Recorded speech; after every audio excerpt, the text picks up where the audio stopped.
الفولي، هنقول كابتن. كابتن كابتن ايهاب الفولي نائب رئيس رابطه النقاد الرياضيين، نتكلم في منطلق رابطه النقاد الرياضيين اولا، والطفره اللي حدثت في رابطه النقاد الرياضيين. والله هو زي ما انت بتقول كده، يعني هي رابطه النقاد الرياضيين بدات تتحرك او بدات يعني يبقى فيها احداث يعني جاريه خلال العوامل القليله السابقه، بفضل التلاحم والترابط بين جميع اعضاء الرابطه، بفضل ان بقى في تواصل اكتر من الاول. بدا الشباب، وجود عنصر الشباب في الرابطه ده دفع دم جديد في الرابطه.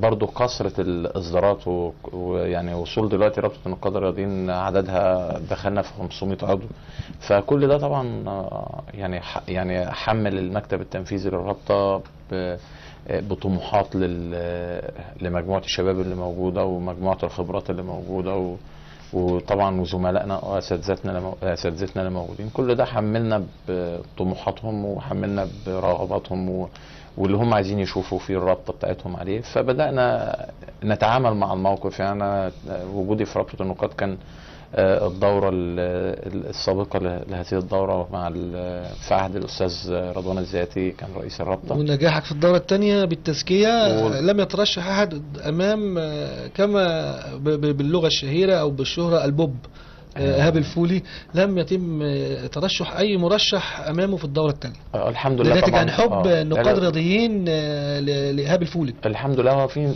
بعض الزملاء طبعا اساتذتنا اتكلموا معايا ان هم كانوا بيفكروا في خوض التجربه، ولكن يعني ان هم زكوني عن انفسهم. حتى انا اتكلمت معاهم ان انا اتراجع، قالوا لي لا، طالما انت اعلنت الخطوه ديت احنا خلاص كلنا في ظهرك ومش هننزل قدامك. هي العمليه في الاول وفي الاخر احنا كلنا بنقدم، يعني احنا داخلين نقدم خدمه لكل زمايلنا، فاحنا موجودين معاك. وبالفعل يعني الناس اللي كانت نازله بتمد ايد العون والمساعده لرابطه النقاد الرياضيين.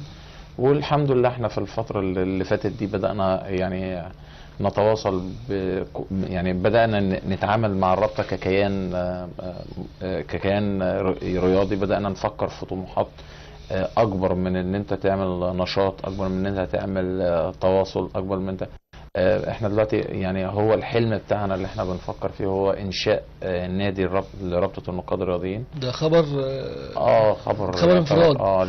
لسه كنا قاعدين مع المهندس خالد عبد العزيز واتكلمنا معاه، وهو بصدد تحديد جلسه مع المهندس ابراهيم. ده خبر يهم كل الرياضيين، انشاء نادي خاص برابطه النقاد الرياضيين.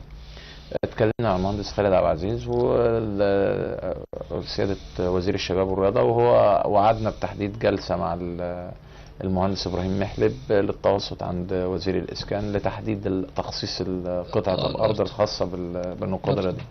يعني اللي انا عايز اقوله لك ان احنا بنتعامل مع النقاد الرياضيين ان هي لان وحده قائمه بذاتها، مش فرع من فروع. وده الواضح يعني. او ده الحمد لله. يعني بعيدا بقى عن اقامه بطوله تنس طاوله بتعملها رابطه في مصر عموما، اقامه البطوله اللي اقامتها الرابطه ودوره كره القدم اللي مش هنتطرق لموضوع رئيس نادي الزمالك، ولكن هنتكلم في ان الرابطه عملت شيء جديد في الصحافه المصريه بالمكتب تنفيذ الرابطه، ان وقفت وقفه كل الصحفيين المصريين ونقابه الصحفيين. انا شايف ان هم عملوا حاجه جديده في الصحافه المصريه. يعتبر حدث تاريخي، ان نقابه الصحفيين تعتبر قرارات المكتب التنفيذي وتعتبر قرارات الجمعيه العموميه رابطه النقاد الرياضيين قرارات مجلس نقابه وتعتبرها ملزمه لجميع الزملاء. فده يعتبر ان انت يعني ده بيدينا يعني انت خدت قرارات النقابه ما فكرتش واعتبرتها قرارات مجلس. فده بيأكد لك ان احنا ماشيين على الطريق الصح، ان احنا الحمد لله بثقة زملائنا فينا. الحمد لله احنا ما بنجورش على حد، ما يعني اللي بيحترمنا بنحترمه واللي بيقدرنا بنقدره. بنتعامل مع كل الناس بنفس اسلوب يعني الاسلوب المتبادل اللي انت بتحاول تبقى موجود بنوع من التعامل. بتتحمل مره بتتحمل اتنين، لكن لما بيفيض الكيل ما بتقدرش انت تتحمل، ما بتقدرش يعني الغضبه لما بتبقى قويه. فالحمد لله طبعا الموضوع كانت فيه وقفه الشديده، وكان في بأس شديد من المكتب التنفيذي ومن الجمعيه العموميه رابطه النقاد ومن نقابه الصحفيين. والحمد لله يعني الحمد لله دلوقتي الموضوع في طريقه الحل، يعني والآية الكريمة إذا جنحوا للسلم فاجنح لهم. واحنا عشان بس ما حدش يقول ان احنا ناس بنسعى للشر، او احنا ناس مأجورين، او احنا ناس متحرضين، لا احنا بالعكس. ديت النقطة ناقد الرياضي الكبير إيهاب الفولي، دي النقطة اللي عايزين نوصلها للمشاهدين، نوصلها للاتهامات اللي بتيجي للنقاد الرياضيين ان هم بيثيروا المشاكل والى اخره. دي النقطة اللي احنا عايزين نوصلها لهم، اللي انت بتتكلم فيها ان رابطة النقاد الرياضيين بتحمي النقاد الرياضيين، بتحمي الصحفيين، ولا تجور على احد. لا طبعا هتجور على حد ليه؟ انت بتتعامل مع وبعدين احنا كان في مشكلة مع الصحفيين مع رئيس النادي الاهلي الاستاذ محمود طاهر. كان طلع قرار بمنع الصحفيين من حضور التمرين. اتكلمنا مع المهندس محمود طاهر، حددنا جلسة معاه ورحنا النادي الاهلي، قعدنا وطلع قرار بوقف القرار والغائه، وقال ان ده قرار يعني اعتبروه كأن لم يكن، وان التدريبات بس الراجل هو محتاج على جريده ومحتاج يومين يقفل فيهم عشان داخل على مباراة مهمة. بس في تصريحات لجريده قال ان هو ما طلبش منع الصحفيين. ما هو احنا بقى مش بص اقول لك على حاجة، هو قال انا ما قلتش، فاحنا مش هنعمل له ايه يعني. هو قال لك يعني بنسيب لك المنفذ فده تاكيدا برضو من رابطه النقاد الرياضيين ان هي مش هتمسك في كلمه، او ده لا احنا مش عايزين يعني خلافات، يعني احنا بنشتغل. هو عمل موقف مثلا واحنا تداركنا وقفنا قدام الموقف، فهو عايز يرجع، فالذكاء ان انت تسيب له حاره يرجع منه، لكن ما تحطلوش حيطه يقول لك طب اللي انت عايز تعمله اعمله وندخل فيه. لا هو قال لك انا يا جماعه معلش، ده الراجل بقى طلع قال ده شأنه، لكن احنا لينا في النهايه ان هم رجعوا في القرار، رفعوا الورقه اللي كانوا معلقينها على باب النادي الاهلي بمنع الاعلاميين من الدخول. صحفيين لحد دلوقتي ما فيش اي مشكله، الصحفيين بيدخلوا في اي وقت يغطوا تدريبات النادي الاهلي، مع العلم ان انت اي نادي في العالم بيبقى ليه نظامه وليه سياسته. بيبقى بيحدد يعني مديره الفني عايز مثلا اعلاميين يغطوا التدريبات في توقيت معين، انت بتخش في تفاوض معاه، ولكن انت مش معترض مظبوط على سياسه اداره النادي او مش. لكن انا لو طلع رئيس النادي الاهلي شتمني ما انا هرد عليه. ما طلع محمود الخطيب لما شتمني انا رحت عملت له محضر في الاسم. ما طلع وما شتمتش مثلا في التلفزيون، لا محمود الخطيب عمل اعلان لفودافون لو تتذكر، شاط الكوره شاط الجرايد والكوره برجليه. رحنا عملنا محضر للخطيب وللشركه الراعيه في لا ما كانش الاهلي، الشركه الراعيه للاعلان اللي هو عملنا محضر في الاسم ونشرنا المحضر على كل مواقع تم وتم اعتذار محمود الخطيب، نزل اعتذار في كل الصحف المصريه، وتقدمت الشركه الراعيه باعتذار في كل الصحف المصريه، والاعتذار مش بيقلل منه. لا وقفوا الاعلان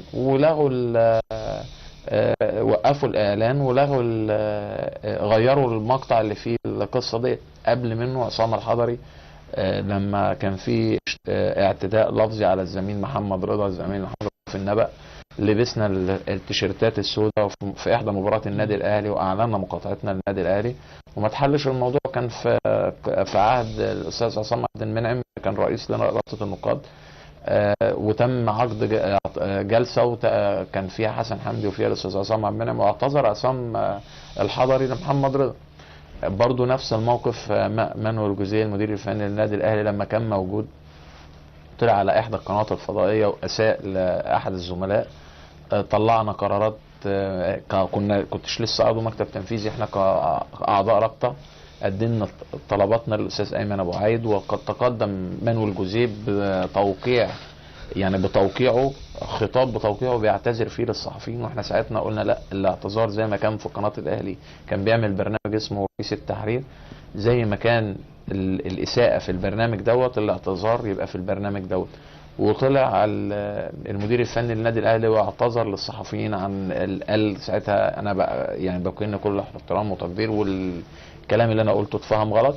ومن بعد الحلقه دي اداره النادي الاهلي او مجلس اداره النادي الاهلي قرر وقف برنامج المدير الفني.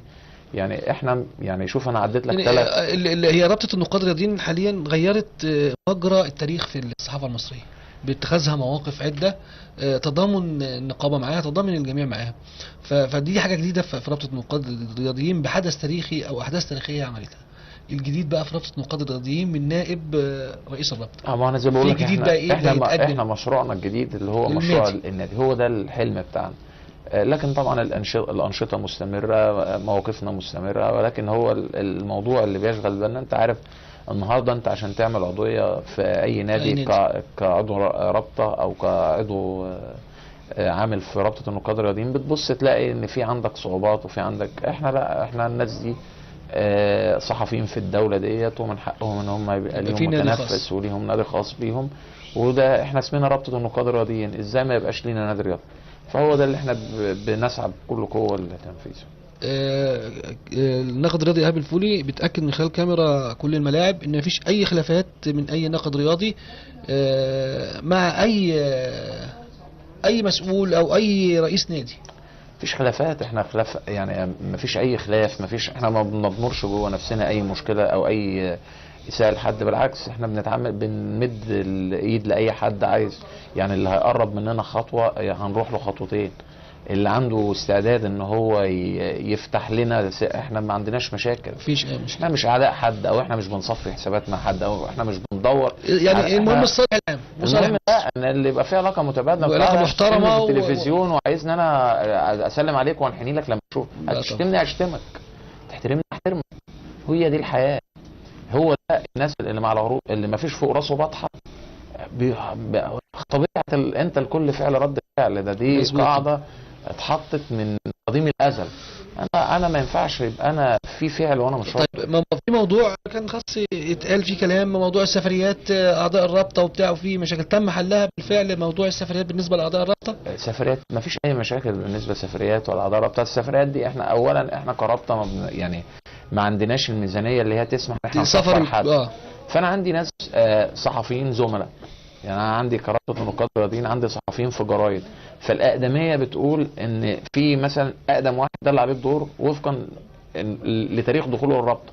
فلما بتيجي سفريه من السفريات انا باجي ابص الاقي الاقدم ده بلاقي 5 أو 6 من اصدار واحد. طبعا 5 أو 6 من اصدار واحد. فلو طلعت 5 أو 6 من اصدار واحد ما ينفعش، مش مقبوله، مش هغطي كل هتغطي. فبعمل ايه؟ بعمل قرعه بين ال10 أو 20 يعني أو القصه دي خلاص تم الانتهاء منها وما فيش مشكله. ما بيسيبوش الدور في سفريات، بيتساءل ايه يا جماعه حصلت ازاي؟ فانت بتقول يا جماعه حصل والله احنا جبنا مثلا اللي عليه الدور في الاهرام، اللي عليه الدور في الاخبار، اللي عليه الدور في الوفد، اللي عليه الدور في ده بنروح جايبين مثلا 40 واحد اللي عليهم الدور ونعمل قرعه بينهم ونختار مثلا 5 أو 6. الناقد الرياضي ايهاب الفولي شايف مستقبل الرياضه المصريه ايه في الوضع الحالي اللي احنا فيه؟ لا يعني ان شاء الله احنا طبعا بنتمنى ان الرياضه المصريه ترتقي وتزدهر. عندنا احداث، يعني احنا نعتبر بنبتدي من الصفر على صعيد المنتخبات المصريه، بنبتدي من الصفر على صعيد الالعاب الفرديه. عندك اولمبياد في 2016، احنا 2014، فاضل سنتين كافيين جدا ان انت تقدر تتعامل فيهم. لو احنا مشينا بالخطوات اللي كنا ماشيين عليها طول ال3 سنين، لا الطريق مظلم والحياه هتبقى صعبه جدا. لكن لو احنا انتفضنا وبدانا نزيل التراب اللي كان موجود علينا ونبتدي نتعامل مع الامور بمنطق، ان احنا مصر وان احنا بنسعى ان احنا نحط نفسنا في مكاننا اللي نستحقه، لا هنحقق انجازات غير مسبوقه. المدرب المصري افضل ام الاجنبي لمنتخب مصر؟ والله هو المدرب المصري من وجهة نظري هو حقق انجازات للكرة المصرية. المدرب الاجنبي لو هجيب اجنبي بجد يبقى افضل، لكن لو هتجيب اجنبي ان هو شعر اصفر واخضر وبيتكلم انجليزي بس، دي كله مقام من اصحاب الجرافتات الشيك. لا ان هو لا هات لي واحد خلاص، لا هات لي واحد صاحب جرافات بيقبض مرتبه وخلاص. لا هات لي CV واحد ليه تاريخ، قول لي ان ده الراجل ده مسك منتخب السنغال، مسك منتخب جنوب افريقيا وحقق انجازات وحقق ايه. لكن مش انت هتجيب لي مدرب اجنبي ان هو بيعرف انجليزي، لا انا عايز واحد مدرب اجنبي بيعرف يجيد لغه طريق البطولات. لو مش هتجيب واحد بالCV دوت ياخد زي ما ياخد، يبقى لا نجيب مدرب وطني ليه تاريخ وليه سيره ذاتيه كويسه. عدا غير ذلك ما فيش. كلمه اخيره قبل ما نختم، الناقد الرياضي ايهاب الفولي توجهها لمين؟ والله يعني طبعا انا بوجه كلمتي للمهندس خالد عبد العزيز وزير الشباب والرياضه. بقول له الرياضه المصريه محتاجه كتير جدا، محتاجه شغل جامد جدا. مصر مش ده مكانها سواء في الالعاب الفرديه او الالعاب الجماعيه او كره القدم. نتمنى ان الفتره اللي جايه تشهد طفره كبيره جدا، وكلنا طبعا املنا في المهندس خالد عبد العزيز ان هو يطور الدنيا. بشكر الناقد الرياضي ونائب رئيس رابطة القادة الرياضيين إيهاب الفولي، وإن شاء الله لينا لقاءات أخرى ومزيد من التوفيق إن شاء الله. ان شاء الله. الله يخليك. أشكركم.